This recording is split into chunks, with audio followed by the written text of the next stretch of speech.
Okay, good morning. My name is Constantin Orasan. I'm from CTS, for those of you who don't know me, and I'm going to chair today's session, the invited speaker.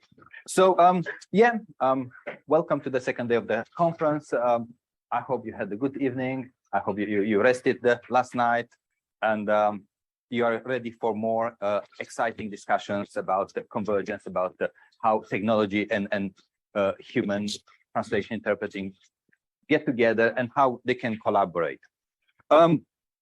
So yeah, I'm sure that today is going to be a very interesting day. Like yesterday, we start with an invited talk. We have Will Lewis, who will give his talk in a bit.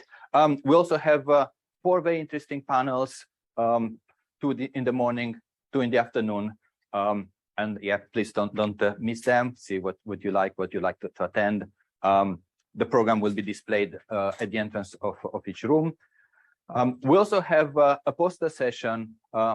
Please spend some time to see the research that is being carried out in CTS. The posters were prepared by the PhD students in CTS, and also posters for projects that are currently going on in CTS. And we'll have a poster session during the lunch break, and then you'll also have the chance to see the posters during the reception, because we will finish today's session, today's conference day, with a reception.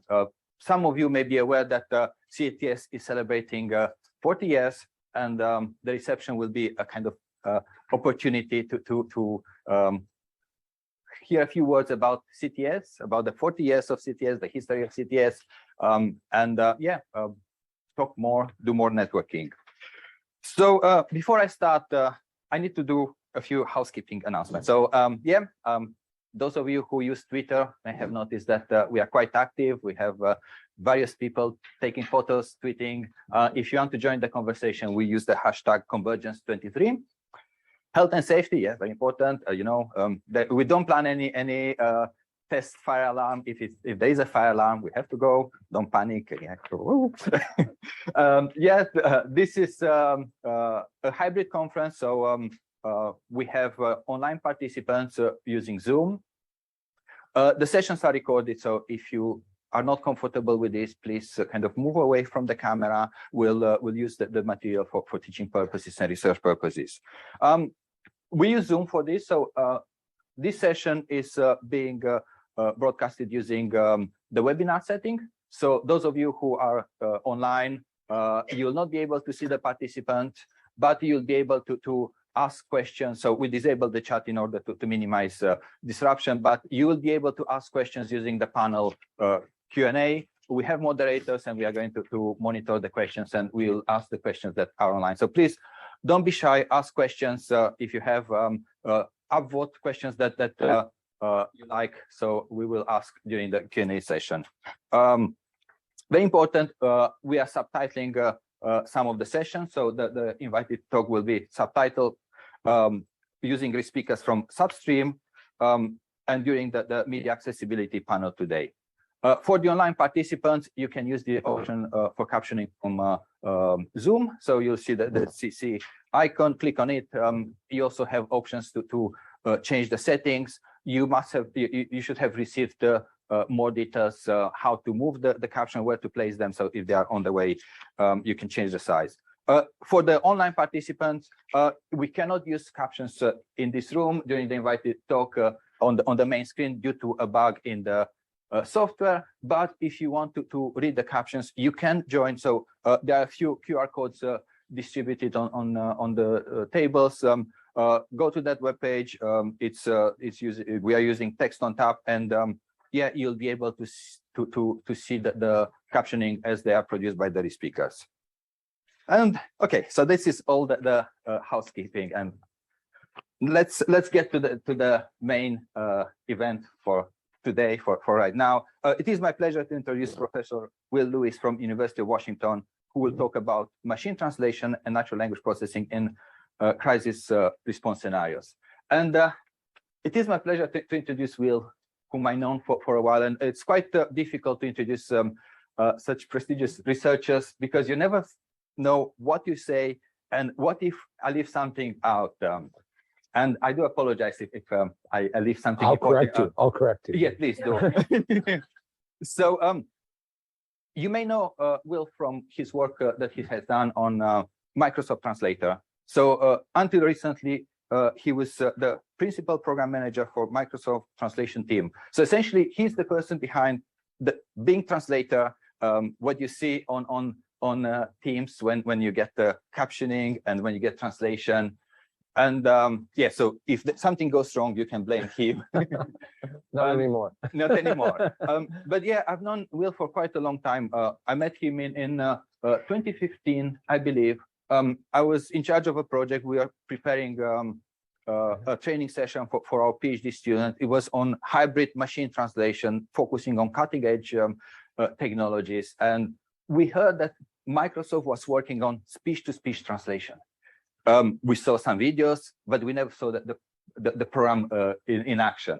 And yeah, we thought, oh, it would be wonderful to invite Will to be the invited speaker. And he said yes. And we, wow, yeah, that's fantastic. And yeah, this was 2015. So nowadays we have the mobile phones and speech-to-speech translation. Surely, yeah, that's.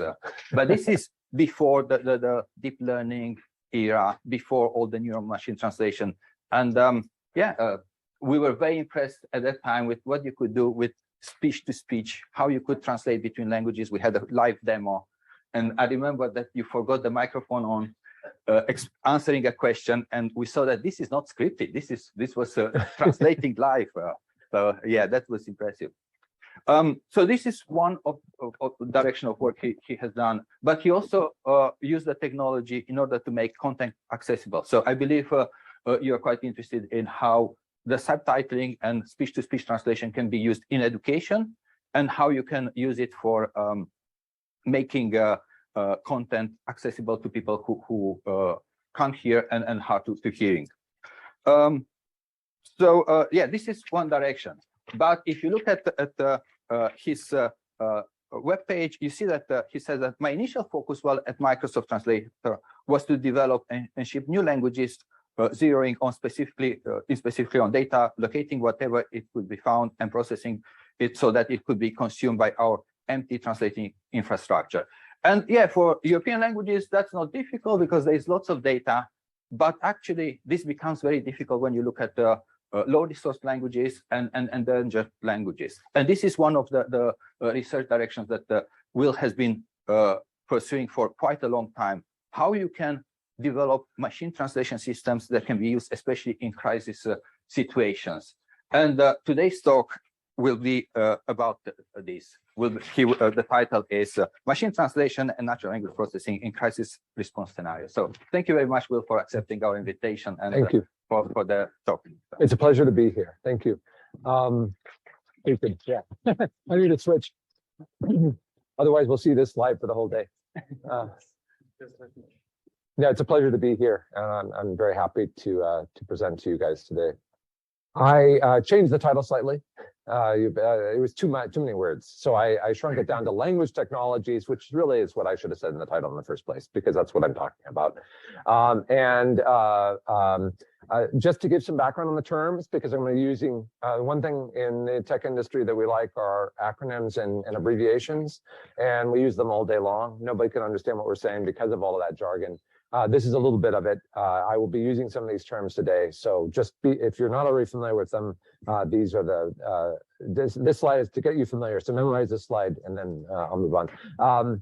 MT for machine translation. Natural language processing, NLP, is usually used as an umbrella term for a whole bunch of different language technologies, but usually, including MT, by the way, but usually not speech. So speech technologies is usually separate outside of NLP. Automated speech recognition and speech translation, ASR, ST, are technologies that I have worked in that don't really fall under that umbrella. So these are all technologies that I've actually worked on. And I started working on Crises with a bit of serendipity. I was working on developing new languages for Microsoft Translator. I was in charge of that on our team for a number of years. We just kind of fell into it. It was one of these things where an email came in, and it's like, can we do this? Let's see what we can do. And we were in this really strong time-sensitive situation, and then the rest is history. But I'll kind of work towards some of that. So crises, they're broad categories. Natural disasters. When I refer to crisis, I'm referring usually to natural disasters such as earthquakes, tsunamis, things like this, but also wars and their aftermath. Certainly are crises, humanitarian emergencies of various types, famines, large-scale displacements or disruptions, and any kind of surprise event that affects a large population of people and puts large groups of people in danger. That's a crucial thing too. And it may require aid to these affected populations, and it's usually unpredictable. So usually it happens and then it requires a response, and an immediate response too. That's the thing that's really crucial here, is that crises are stress existing systems. It's something that we may have systems in place for dealing with the crisis, but invariably it stresses those systems. Every crisis that I've ever worked on, these systems have been stressed. Communication is crucial. So the ability to communicate with people on the ground becomes really important. If you speak a language in common, it becomes less of an issue, but oftentimes that is not the case. And so I'm particularly interested in those cases where the language on the ground is different than the language of the aid providers. So you have this language mismatch, and then oftentimes there's a high volume of requests that come in too. They're coming in a language you don't speak, or the aid providers don't speak. How do you then engage with the population when you don't understand the requests that are being made? And that happened in spades in a crisis, the first crisis I was involved in, which is the one in Haiti. So this is a kind of an outline of the talk in a way. It's talking about some of the different crisis events that I was involved in. This is particularly me. This doesn't mean that this is the entire broad swath of all crises that have happened. That is completely false. This is just the parts that I have actually worked in directly or indirectly, with the exception of the first one, which is the crisis language exercises of 2003. The reason I put this here is this is kind of the first time that the industries or the research area started looking at this. People working on language technology started thinking, maybe our technologies can be used in crisis scenarios. So the crisis language exercises was more or less a workshop, a set of workshops that people could participate in, and they could develop mostly machine translation quickly. So given a certain amount of time to develop translation tools. This was promoted by Doug Ord and Frans Och. And if you know the name Frans Och, he ended up just a few years later founding Google Translate. So he's the guy that started Google Translate. So he had dabbled in crisis machine translation initially. Haitian Kreyól MT was the project I worked on first. Then that evolved into the Crisis MT cookbook. Levantine Arabic speech translation. There's an interesting development there. And there's some big gaps in here because, I was in industry. I wasn't doing this full time. It was when things happened where we could get resources, I could work on it. But for the most part, I was doing other things. And then TICO 19, and then language technologies for crisis preparedness and response. Now, I put this slide in here. This is kind of my target. So I have the outline, and this is where I'm shooting for. So this slide I'm going to talk about later in the talk, but I'm kind of moving towards the research project that I'm focused on currently that was just funded by the National Science Foundation. So we actually have some funding for developing this further, and I'll talk about some of the what we're doing in that particular project at the very end of the talk. So Haitian Kreyól MT, I'm using the spelling that's used in Haiti. Initially, some of the initial publications, you'll see that it's written differently. We changed our tune later. So we can't change the papers that have already been written, but we can change every discourse after that. And there are really two papers. The paper in 2010 that talks about the development itself, and then also Rob Monroe's paper in 2013. And the Haitian earthquake happened in 2010, in January 2010. It was a one of the worst earthquakes in the region, actually one of the worst earthquakes in recorded history in Haiti, and quite disruptive. And it was what was notable about this event. It was really the first wide-scale use of natural language processing in a crisis scenario. And the use of NLP and tools were responsible directly for the saving of thousands of lives. So we know for a fact that there are people alive today because of the use of these tools. The problem was the US Navy and Doctors Without Borders were the first aid agencies to arrive on the scene.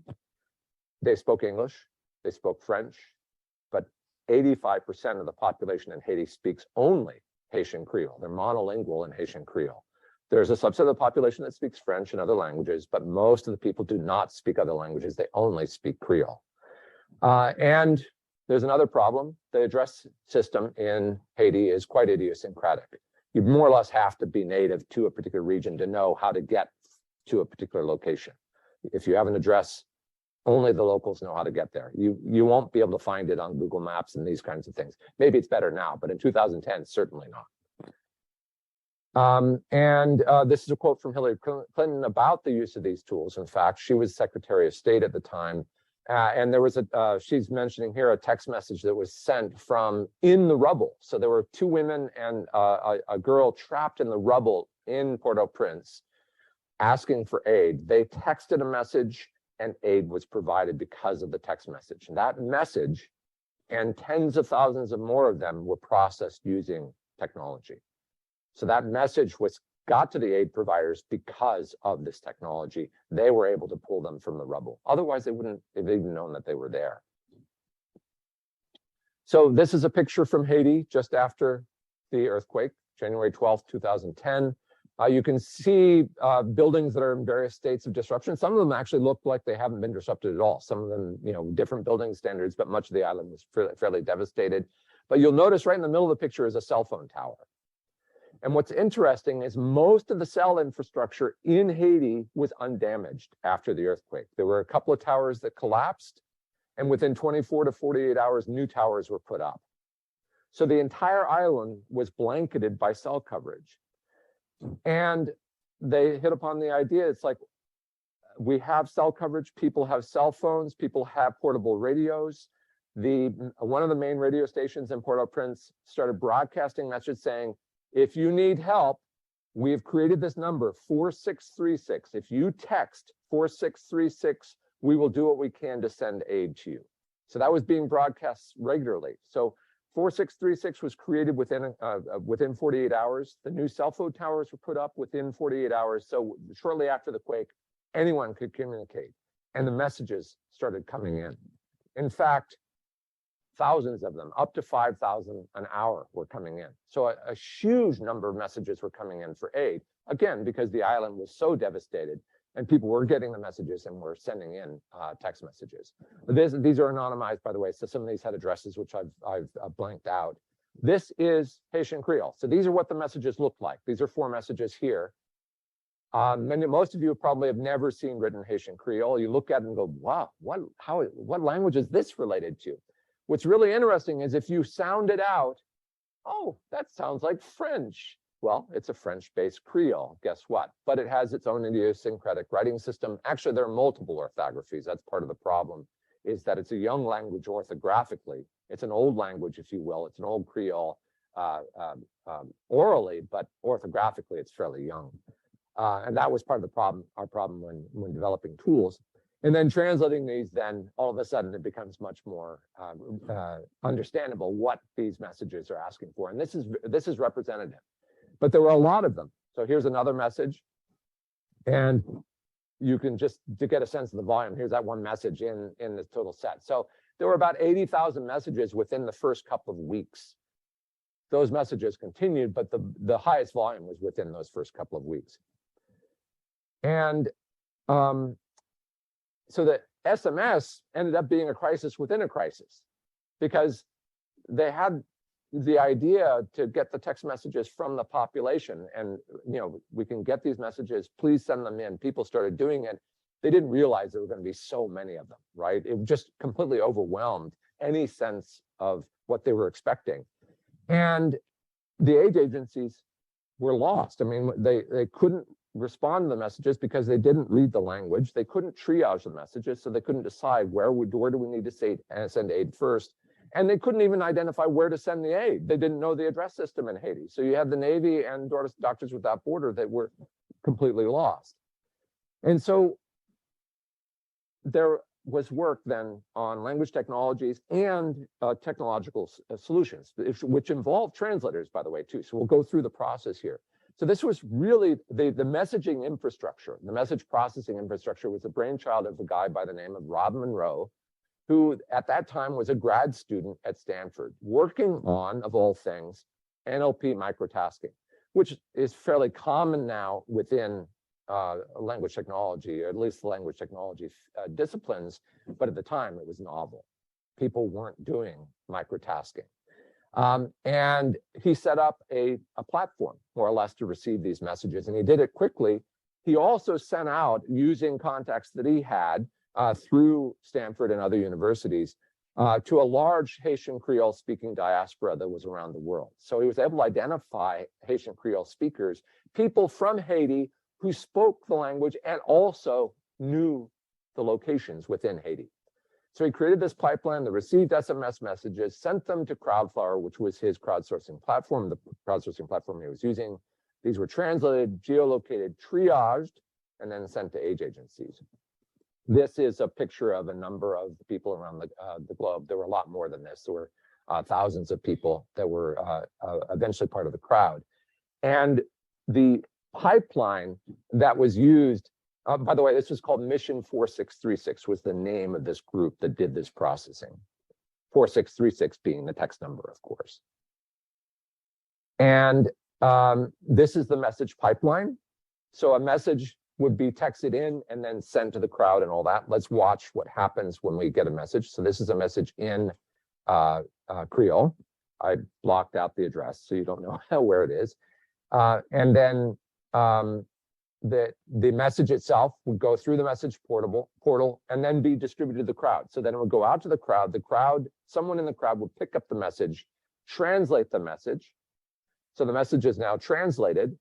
Now it's in the language that the aid providers speak, so they can triage this. So then it goes to triage. Now, and then I showed geolocation afterwards. It's a little squishy. Sometimes geolocation happened earlier. Sometimes it happened after triage, because maybe it was a message that wasn't high priority, so we didn't need to geolocate, or maybe it was spam. Believe it or not, there were spam messages coming in too. Even in an emergency like this, there were junk messages coming in that were complete nonsense. And so then aid could be provided to those individuals. So the geolocation ended up being really important, not just the translation, but the geolocation. Now notice the translations were being done by a crowd here, by the way. It was not being done by machines. Oh, I do want to mention, let me back up one, let's see. Yeah, so NLP was used in a number of places in here. I just identified those for identifying the language of the text message, because some of them were not in Kreyól. We didn't need to send them to the crowd, or we had other people to translate them, like if they were in French or Spanish, let's say, or in English. For message categorization, so there was some pre-triage processing. Is this a priority based on certain keywords? And then automatically binning the messages for triage. MT was not integrated in the initial phases, but it did come. So this is just to give you a sense of the geolocation. This is a conversation between two of the crowd workers. One was in California, one was in Canada. And Delilah was in, I hope you can read this, it's a little small. Delilah was in California. She was able to translate the message, but she didn't know where it was. So she put out the message, I'm looking for Apo, can you help me? He was able to then identify where the message had come from and dropped a pin in the map. So with the pin in the map and the message translated, the aid providers could come in. So they were able to go in, and it was a childbirth in this particular case. They were able to go in and deliver the child and save the mother and all of this. I like this little thing here. Apo, I know this place like my pocket. So he was from that area. Delilah was not. And then Delilah, thank God you was here, where here is anywhere. because they were not in Haiti, they were elsewhere in the world, which is kind of cool if you think about it. It was really cool at the time. So building MT for Kreyól was something that Rob and his team started to think about when the volume increased. They were getting to 5,000 messages an hour, and it's like, is it going to increase beyond that? You know, they were already creaking and groaning. Their infrastructure was already creaking and groaning. How are we going to process more than this? So they started looking at developing MT.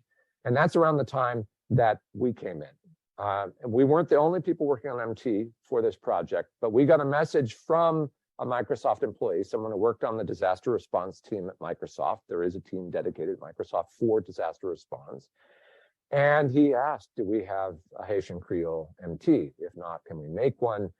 And, you know, I was probably the most knowledgeable of languages on the team, myself and one other individual, having my linguistic training and all that. I knew it was, you know, I knew Haitian Kreyól was a Creole. I could tell you a lot about Creoles, but I couldn't tell you about this Creole. More than, I mean, we knew nothing. And so can we develop MT? I was like, that's not a good idea. I was like, I'm against this. Let's not do this. I think by the time we develop it, because it usually takes months to develop a new MT for a language, we'll be well past any point where this is useful. So let's not do this. So more or less, I was not convinced, but I was overruled. And what was interesting is not only was I overruled, I was put in charge of the team to develop the new language. So I was against it, but then I owned it. And the plan we came up with was, you know, identify as much data as we could, recruit people in the MT team, find linguistic experts in this language, engage with the relief communities, all the things you would think would be necessary to develop a tool like this.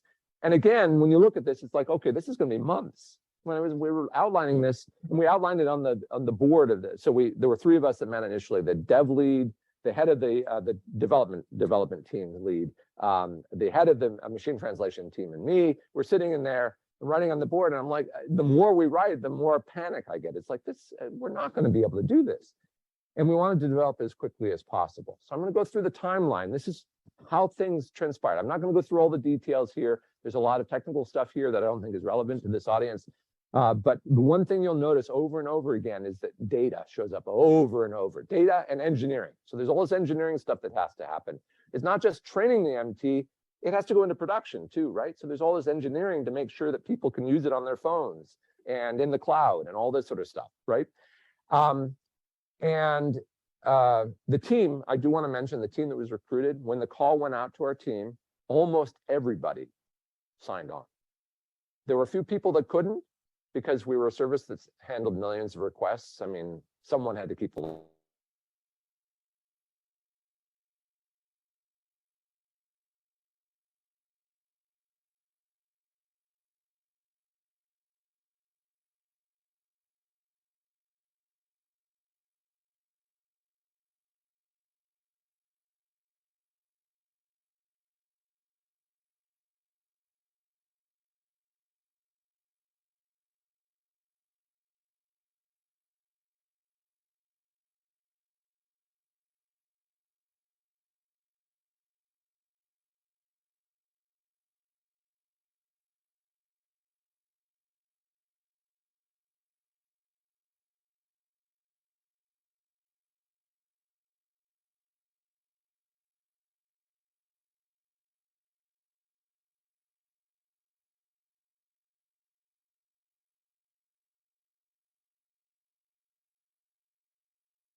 Okay, now you can hear me again. And put me back on there. Yeah, thank you. And so you see the times, it's happening in the middle of the night. This is again engineering and data, over and over again, engineering and data. And we're working as quickly as we can to get this product out. We got lucky because we found a lot of sources of data. There happened to be a lot of data from Carnegie Mellon University in particular. And then there was a bug in the middle of the night one night. This was interesting. Translations were coming out with chickens in them. The chickens were showing up everywhere. It was like, chickens are really popular in Haiti. I mean, what is this? And we're getting these just bizarro translations. What ended up happening is there was an alignment problem in the data. Smart quotes, which are very common, like in Word documents, were mapping. Every smart quote was mapping to chickens. So anytime there was a smart quote in the document, it came out as chickens. So we had chickens all over the place. There were just hundreds of chickens in our output. That's a bug, happened in the middle of the night, and we fixed it after an hour. We were able to fix the bug, and so that went away. But it was really stressful because we knew we were getting close at this point. And as it turns out, we're really close. We were able to finish. And this is all the engineering about getting it out into product, 4:01 a.m. on January 24th. We started, email came in 10 o'clock on a Tuesday, and then 4 days, 17 hours, 30 minutes later, we released a product on the web. Not just building the MT, we actually released something. And that's going from concept to delivery. It's still a record. I don't think anyone disputes that.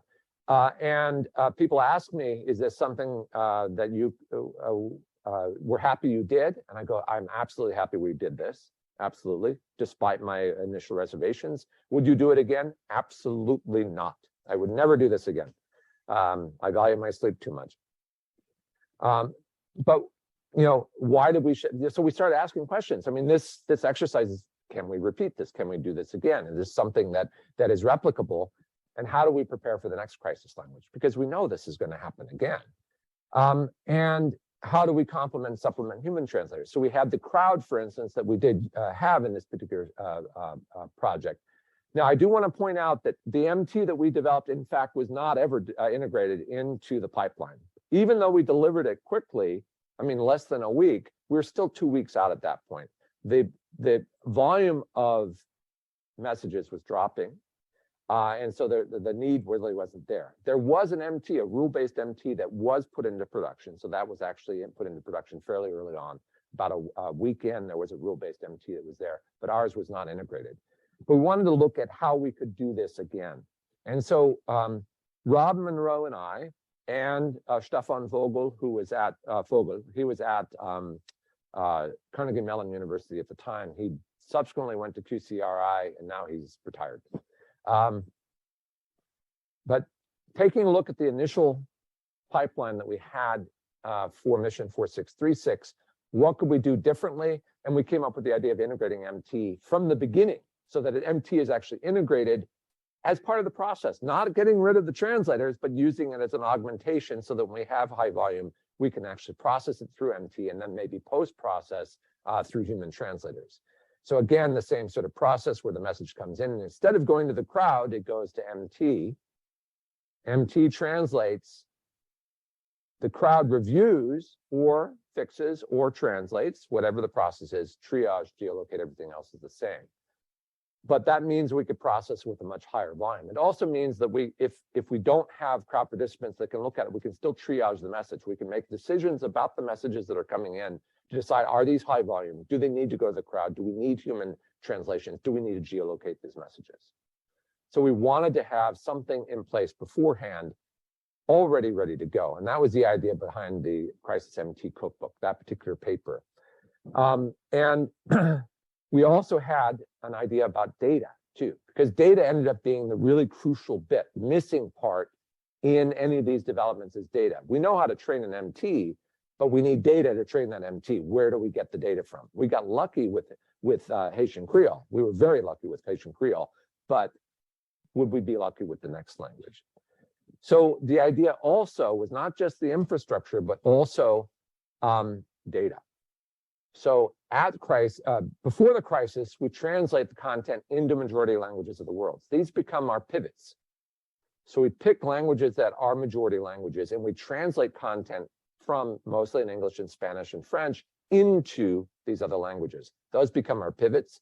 And at crisis, we then, when the crisis happens, whatever the local language is, we pivot from one of those languages, the resources we already have, and translate immediately content into the local language, and then use that as the base for training the engines. We realize that we can't translate to all 6,500 languages of the planet, but we can at least translate to languages that have a high footprint.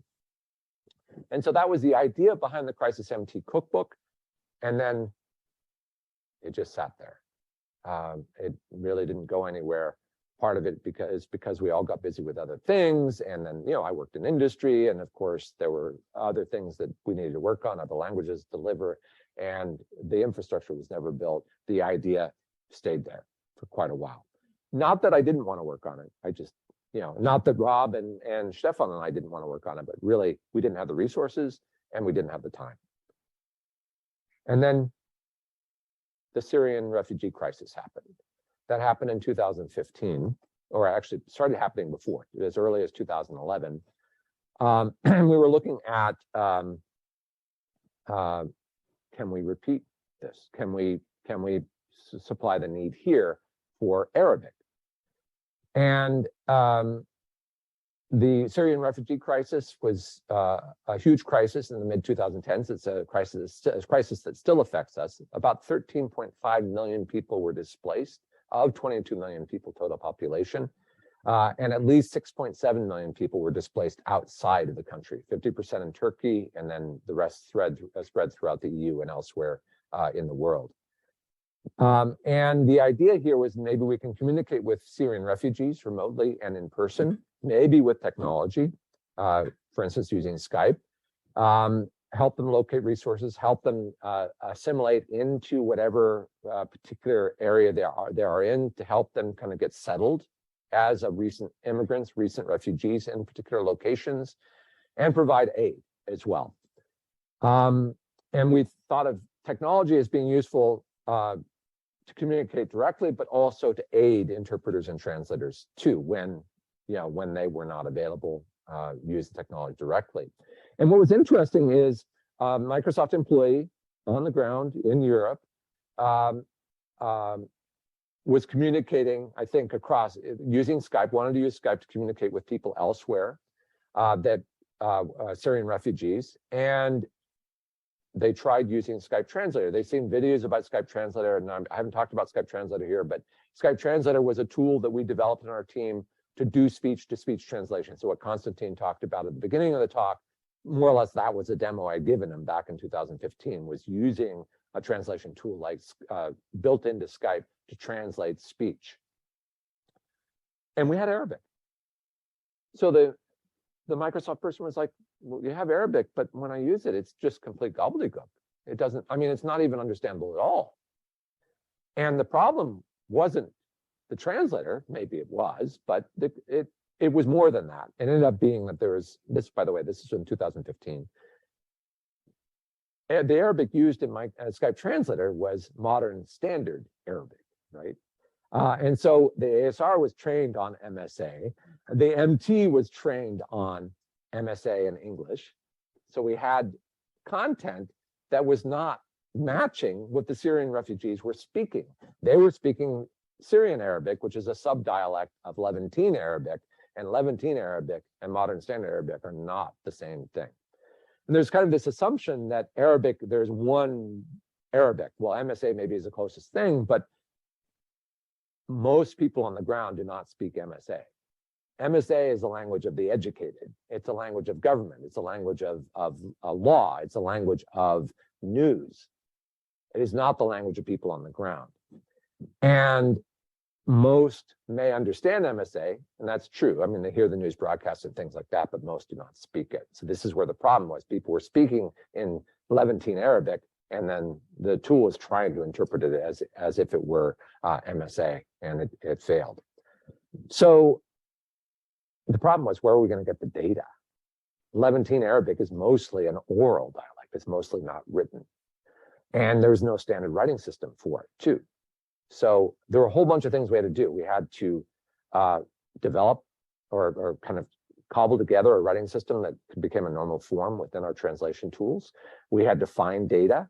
Most of this was through like text messages or social media, where people actually were writing in a form of Levantine Arabic, kind of idiosyncratic, but still they were writing that, and we could normalize from those. And audio.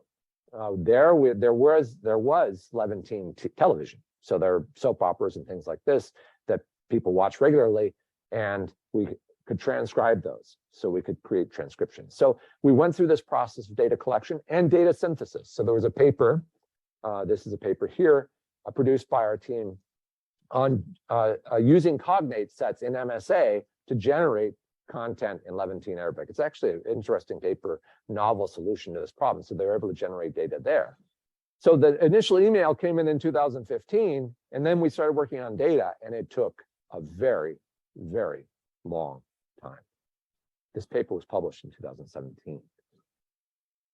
We released, finally, Syrian Levantine Arabic in 2018. So did we repeat the exercise of Haitian Kreyól? No, it wasn't nearly as fast. I mean, we did deliver, but it was years later because it was, almost insurmountable problems with data. And again, data was the problem. So we understand the need, and we have two exemplars now. We have the exemplar of what happened in Haiti, and we have the exemplar of what happened with the Syrian refugees. Can we replicate the former and buttress against the latter? And what can we do to deliver language technologies more rapidly in a crisis? And then things sat for a while again. Pandemic happened. All of you were affected by this. Everyone in the world was affected by the pandemic, and we were looking at what we could do in the pandemic. Now, initially, I was not involved in this. There was kind of a little bit of conversations initially for the TICO project. TICO, by the way, stands for the Translation Initiative for COVID-19. There was a researcher at Carnegie Mellon and a researcher at Facebook that had more or less started this project, TICO, and they had read, the Haitian Kreyól paper. They heard about the work on Levantine Arabic, and it's like, we should contact Will and see if he's interested in joining our group. So I joined the group as well. What was interesting is that Macduff Hughes, who is at Google Translate, he was the head of Google Translate at the time, Marcello Federico, Amazon Translate, Microsoft Translator, folks in academia, we all came together to work on this.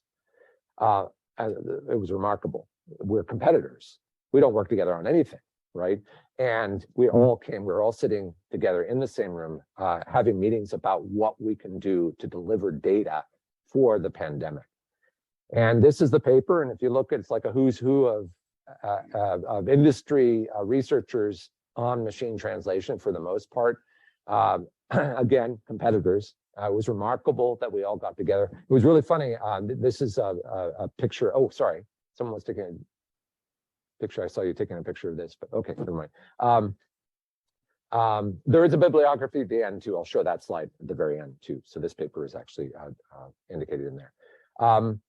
This is just a picture of our Zoom call because we were all working on Zoom. It's in the middle of the pandemic. We started, mark a couple of dates here. March 11th is when the pandemic was declared. That's 2020. March 20th is when we came together. So our first meeting was on March 20th, shortly after the pandemic. And then a number of people in here are with different industry and academic partners working on machine translation. One person that's on here is Meng Meng. She was a program manager at Google. And I remember a couple of days in, a couple of meetings later, she pulled me aside and says, I was really scared to meet with you guys. It's like, well, what are we going to do? I mean, and she says, but oh, no, it's no problem. We all, so it was like, there was this fear that, oh, we can't talk to our competitors. They might steal things from us. It's like, we're in a crisis. We're not going to steal anything. And so we decided to come together to work on what was kind of a slow boil crisis in a way. It was a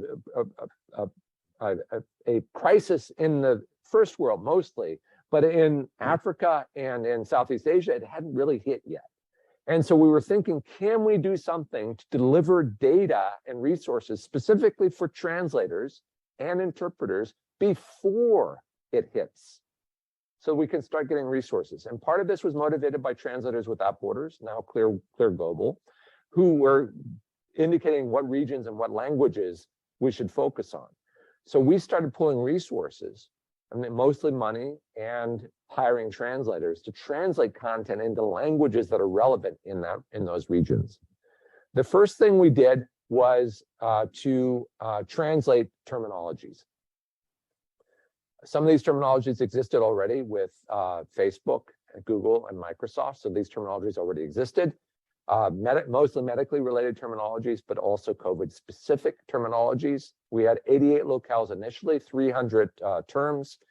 We expanded that to 600 and 127 by the end of the project. By the way, the data here, if you can see it, that is Cebuano. And the data here is Igbo, which is a language spoken in Nigeria. And then we also produced translation memories. Now, this is a little small, but I was trying to get the grid here, and I had to shrink it down for the subtitling. And Dorothy and I both were like, oh, my goodness. So we produced 105 translation memories across 38 languages. In fact, we could have generated 1,450 translation memories, but this was based on requests, so we didn't generate every possible pairing. But these were generated from 3,000 translated sentences that are specific to COVID and medical. It's N ways parallel, meaning that any combination of languages. If you want to go from Amharic to Tigrinya, you can do that. It's there. You can download that translation memory. We also then focused on academia and industry, so generating translation benchmarks. This is for machine translation, specifically COVID-19 domain, and a bunch of different resources that we drew from. 30 primary documents, 3 case sentences. These were then translated into all of the languages, the 38 languages that we had focused on. These are the languages. Again, N ways parallel. The pivots. Translators Without Borders didn't care about the pivots. And initially, we weren't going to do any of the pivots, but I insisted on it. I said, if we want to do something that's going to be consumable down the road, we need to have the pivots. And so the pivot languages, the majority languages, we translated, we got those fairly quickly. The harder part was the priority languages for TWB, and some of these languages, it was really difficult to find translators. Like Nuer, for instance, it took months for us to get translators. Some of the languages we were fairly quick. Tigrinya, we wanted Ethiopian Tigrinya. We got Eritrean Tigrinya, we got the wrong one. But we're like, oh, we have the wrong data, let's just keep it. We'll keep both dialects. So we have 2 dialects of Tigrinya in there. That's the reason it was a mistake. But people are really interested because that dialect, if you're doing dialectology in Tigrinya, well, all of a sudden you have some interesting data that wasn't there before. So, and then there were dev data for tuning MT systems, and then test data 2100. We did not generate training data. We just didn't have the resources or the time to generate that. But our focus on translators first meant that we were delivering translation memories right from the beginning. And there's been most of the traffic on the TICA website, which is right here at the bottom. Most of the traffic has been from translators, downloading translation memories or the terminologies. About 65% of the traffic is in fact translators. And then you have industry interest was less common, around 20, 25%. I didn't talk about quality assessment because I didn't have time here, but that ended up being a crucial part. If there are questions about that, I have a couple of slides. I just didn't present them today about the quality assurance steps that we went through that were really crucial because we want to make sure that the data was clean. And so every sentence was reviewed and then oftentimes was thrown back in to get retranslated. So we went through this process over and over again until we had very, very clean data. The other thing that's notable is we worked together as competitors, and we were kind of stumbling all over each other. It was really kind of funny because it became competitive in the meetings. Because, you know, I'd raise our hand, okay, we have $25,000 we're going to dedicate to this, and then Google, no, we got $30,000. No, Facebook's over there, right? We have $40,000. It was like we were bidding on let's make a deal or something. And so it was great. It was great. Actually, I was really like, this is great. Just keep bidding more going on. Keep throwing money at throwing the money intelligently at the problem. But, and I think we were intelligent about how we did this. And these resources, by the way, you can access them. These are free for anyone to download and use. So this comes to kind of I'm running a little bit out of time, but this is I promise it's the last set of slides. So this is the project I'm working on now. This is kind of the end of this long kind of circuitous route to getting to this project here. Language technologies for crisis preparedness and response.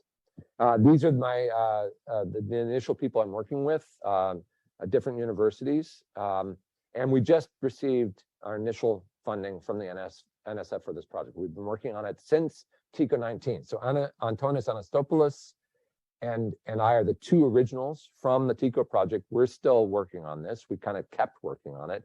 And then we brought in some other folks to work on it as well at different universities. The focus of this, we've learned a lot from TICO 19 and over the past 10 years. The focus is on data, of course.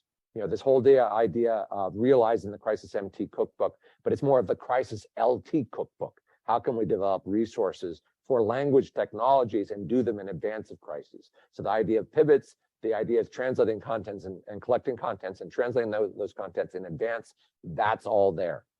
But there's also the missing pieces here are language technology folks come in and say, oh, well, we can solve this problem. We have language technology. We'll solve it for you. Wrong. We need to engage with different communities on what the needs are and what we can do to help those needs, right? To satisfy those needs.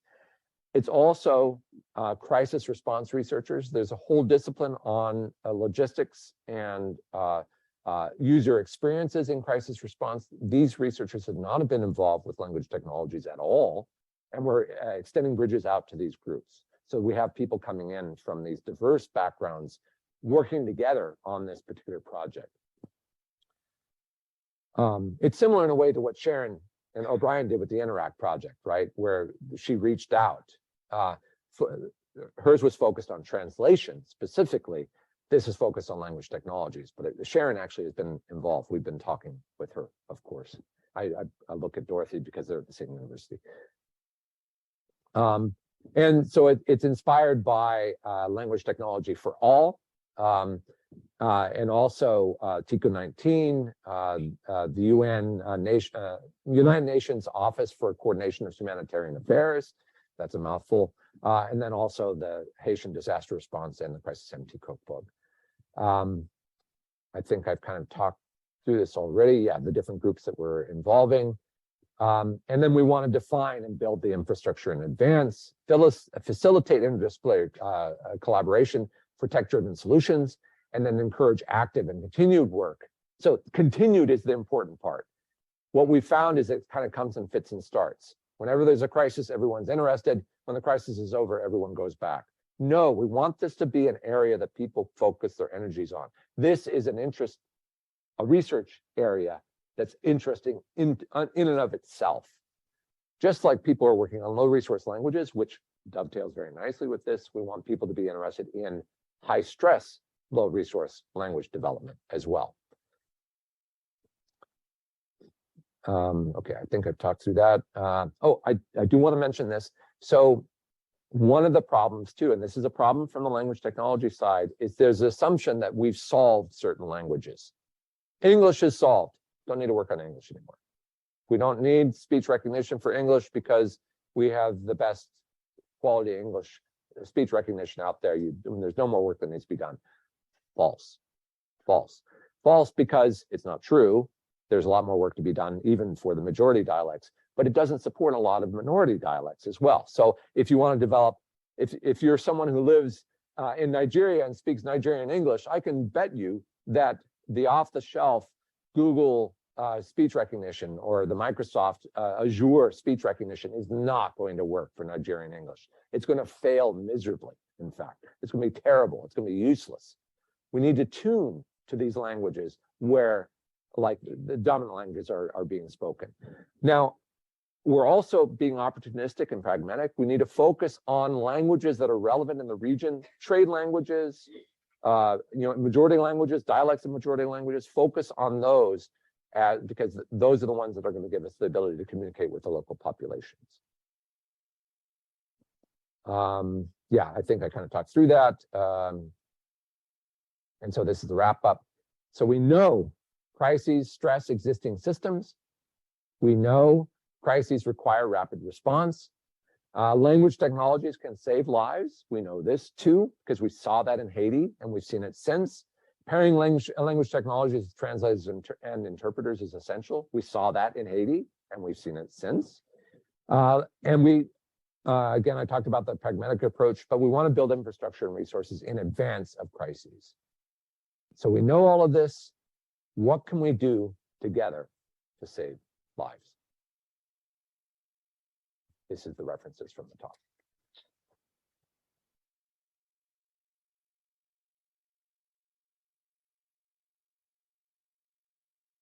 Thank you very much. That was a very, very interesting talk. Thank you. So we have a bit of time for questions.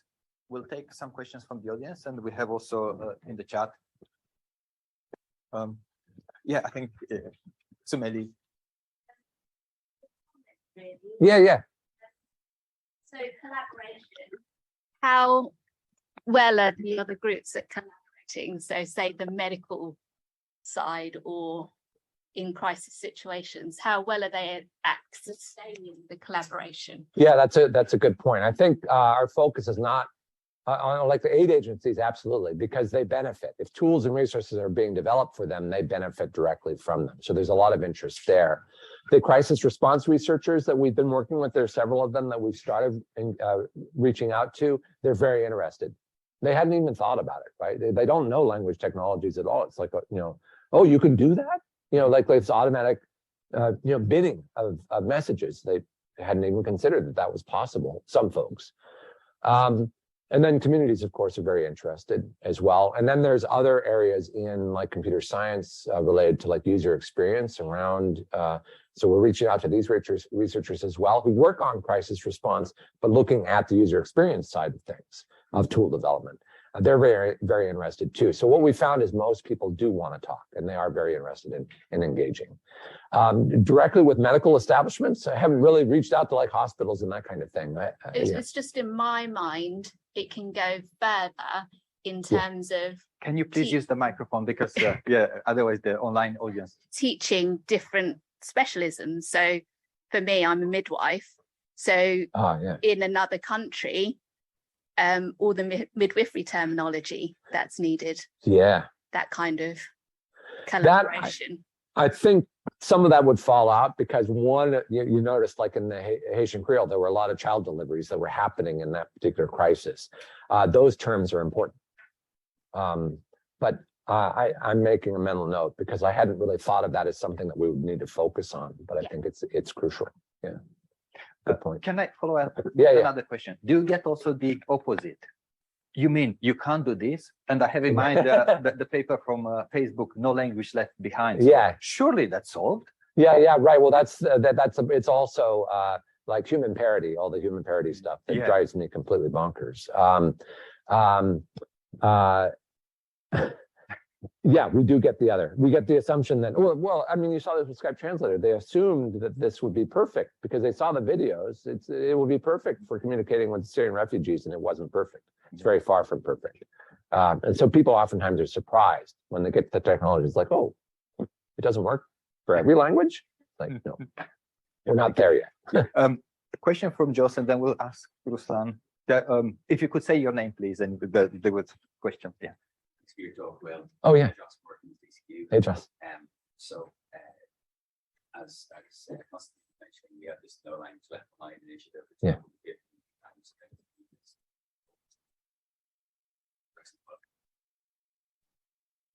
Needs to be green. Don't press the button. Take mine. Okay. Okay. There's another one here too. Thank you. Oh yeah. I think this might work. Technology at its best. Yes. So Constantine mentioned the No Language Left Behind initiative with 250 languages of MT. There was the Google paper last year about building MT for the next 1,000 languages. But we've seen often when languages are added to those public free online systems, especially ones where there's data sparsity, that sometimes it gives unreliable translations. Right. So my question is, are those additions of new languages to public MT, are they useful for crisis translation, or are they to an extent working against use in crisis scenarios? Yeah, that's a good question.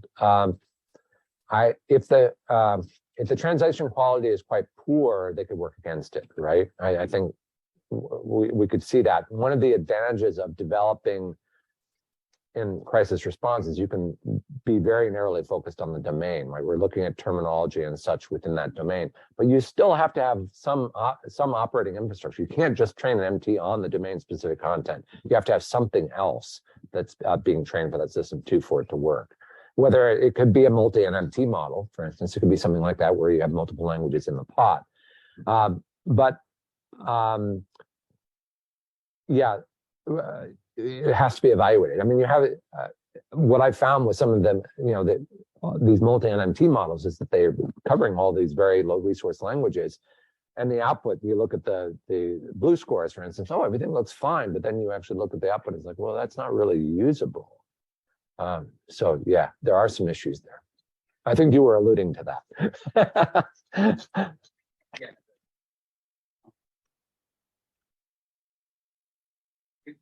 Ruslan, I think, yeah.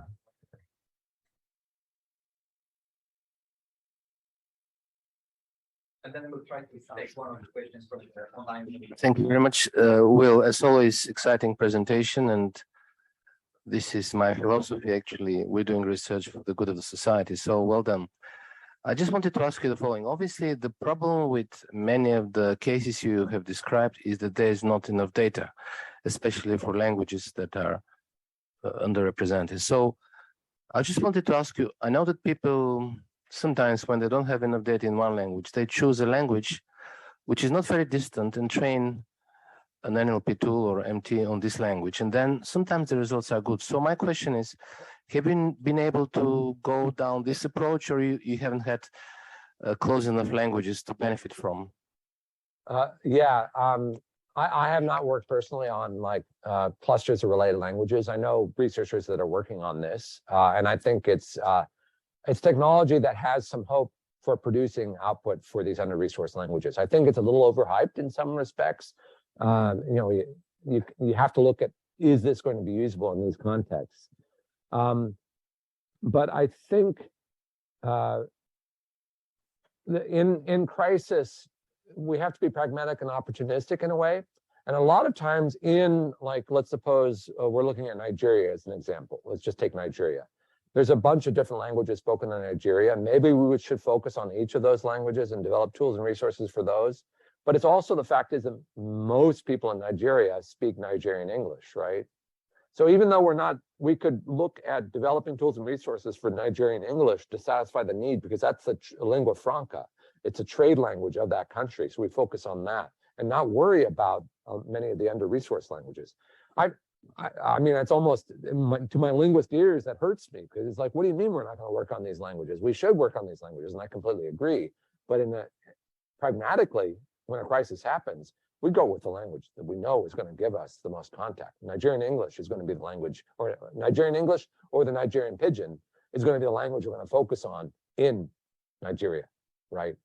And so a lot of times we would focus on somewhat higher resource languages that are the trade languages or the lingua franca of the region, rather than worrying about, can we build MT for Igbo, or can we build MT for Hausa? We worry about building speech transcription and maybe translation in and out of Nigerian English. Thank you. We are running out of time, so I'm going to ask you a quick question. Well, I'll complete a few questions from the Oh, yeah.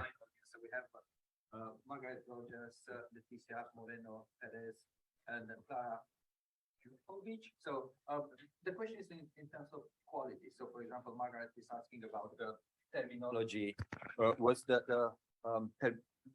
Would the users understand the terminology?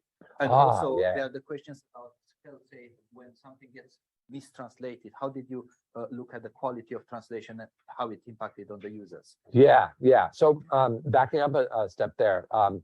So a lot of taking the COVID-19 content from TICO-19, a lot of what we did there, a lot of the quality, the QA step was, are we getting translations that are going to be interpretable by people on the ground? Because they may not have vocabulary for these things. So there's a lot of going back and forth about what's the best way to translate this content. So the generation of content, just looking at it from the perspective of the content generation, needs to be sensitive to the local understandings and the local traditions, right? And even the cultural aspects. Building MT on top of that, one would hope that it would, it would learn correctly from those translations, but there's no guarantee, of course, that would happen. And I don't know if that answered the question. Yeah, did you have fail-safes in the place? Did you have users? I haven't really thought that far into this. So in Kreyól, we had the crowd as our fail-safe. So a lot of times, if something was translated automatically, the crowd would review. Okay, I Oh, don't and know that whether one's red too. Yeah, I think, yeah, I don't know whether you can still hear me. So thank you very much for an interesting talk. And yeah, there are still lots of questions to answer. I have questions I'd like to ask you. We have the coffee breaks. The online audience, you have the email address, and I'm sure we'll be very interested in if you get in touch with him. So thank you very much. Sorry to cut short this session. See you for the next panel. Yeah, we are going to stop this Zoom session, and please connect to the relevant one. So, thank you.